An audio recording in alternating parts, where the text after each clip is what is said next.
Avec un taux de réussite au bac entre 96 et 100% chaque année, le lycée Averroès s'était souvent présenté comme l'un des meilleurs lycées de France. Mais pour le préfet du Nord, des irrégularités justifient de rompre le contrat de ce lycée privé et donc d'annuler son financement public. La préfecture dénonce dans un rapport des contenus contraires aux valeurs de la République, notamment en cours d'éthique musulmane. Depuis des années, ce lycée d'excellence était dans le viseur de certains politiques, notamment du Rassemblement national. C'était le dernier établissement musulman sous contrat. C'est désormais chose révolue. Le groupe scolaire Al-Kindi, près de Lyon, s'est vu notifier par l'État l'arrêt de son contrat pour manquement et atteinte aux valeurs de la République. La région Auvergne-Rhône-Alpes a annoncé l'arrêt immédiat de toute subvention au lycée. Les avocats de l'établissement musulman dénoncent pour leur part une décision politique. Ils ont annoncé leur intention de saisir prochainement la justice. Et c'est pour cette raison qu'à Lyon, Philippe, Christophe, et je suis fier de votre soutien, nous avons refusé de financer un institut musulman qui voulait être construit à Lyon, payé pour moitié par des fonds venant de pays étrangers. Quand est-ce que nous allons cesser d'accepter que l'Algérie ou des pays du Golfe viennent ici tisser leur réseau à l'ombre de nos mosquées? Quand est-ce que nous allons ouvrir les yeux? C'est la France et ils n'ont rien à faire ici. Ces derniers mois, nous le savons, les atteintes à la laïcité se sont considérablement accrues, avec notamment le port de tenues religieuses comme les abayas ou les kamis, qui ont fait leur apparition et se sont installés parfois dans certains établissements. La fermeté de la réponse de l'école est mise à l'épreuve par ces nouveaux phénomènes, face parfois aux coups de boutoir, aux attaques, aux tentatives de déstabilisation. Nous devons faire bloc et nous allons faire bloc. Faire bloc, c'est être clair, et j'ai eu l'occasion de le dire. L'abaya n'a pas sa place dans nos écoles.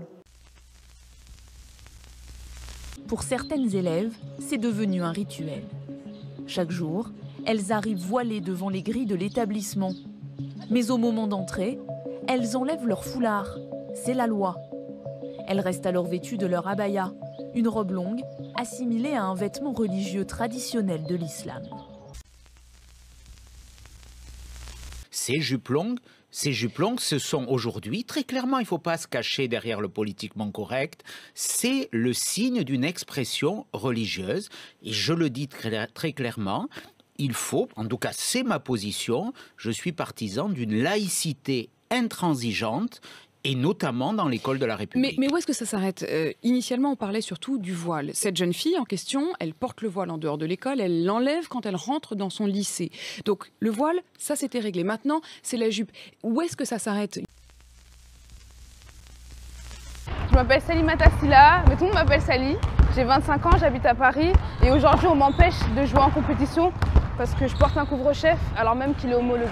Jamais j'aurais pu imaginer en 13 ans de pratique qu'on me dirait bah non, tu peux pas jouer au basket. Invitée à s'exprimer devant cette commission d'enquête sur le Covid et les jeunes, la vice-présidente de l'UNEF présente ses arguments. Sur les questions sociales, tout d'abord. Mais au moment de passer aux questions, un député Les Républicains demande un rappel au règlement. Madame la Présidente, nous faisons le constat avec regret qu'un syndicat étudiant auditionné a fait le choix d'enfreindre le principe même de laïcité auquel doit s'astreindre notre Assemblée. Nous ne pouvons cautionner cette image de la représentation nationale, rester silencieuse et masquée face à cet acte politique communautariste délibéré. Représentant la majorité, la présidente de la commission lui répond. Aucune règle n'interdit le port de signes religieux dans le cadre de nos travaux pour les personnes auditionnées. Vous avez le droit de ne pas voir le symbole qu'il y a derrière, nous le voyons, c'est pour ça que nous partons.